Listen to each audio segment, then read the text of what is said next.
Praise lord. మీరు ఎప్పుడైనా బైబిల్లో ఈ వాక్యాన్ని చదివారా? మత్తయి 8:26లో ఈ విధంగా వ్రాయబడి ఉంది. అందుకైన అల్ప విశ్వాసులారా ఎందుకు భయపడుచున్నారని చెప్పి లేచి గాలిని సముద్రమును గద్దింపగా మిక్కిలి నిమ్మలమాయెను. ఈ వచనంలో మనకి భయం అనే పదం కనిపిస్తుంది.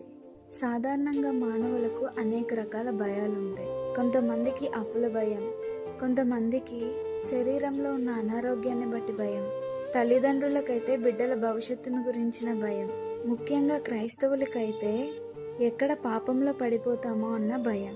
ఈ వచనంలో ఉంటుంది, అల్ప విశ్వాసులారా ఎందుకు భయపడుచున్నారు అని.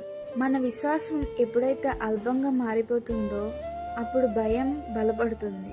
మన విశ్వాసం ఎప్పుడైతే బలపడుతుందో అప్పుడు భయం బలహీనపడుతుంది. భయానికి వ్యతిరేక పదం ధైర్యం. బైబిల్లో ఈ విధంగా రాయబడి ఉంటుంది కదా, నీ భక్తి నీకు ధైర్యము పుట్టింపదా.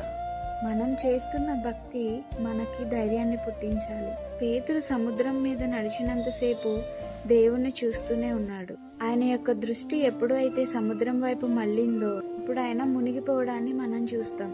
అదే విధంగా ఈ లోకంలో కూడా మన జీవితం కూడా ఎప్పుడైతే యేసులో ఉంటుందో ఇప్పుడు మనకున్న భయాలన్నీ బలహీనమవుతాయి.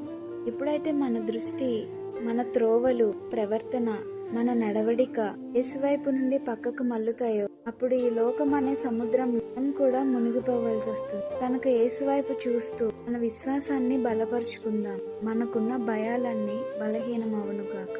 గుర్తుంచుకోనండి, కేవలం మనం భయపడేది దేవునికి మాత్రమే, మనకున్న శ్రమలకు కాదు.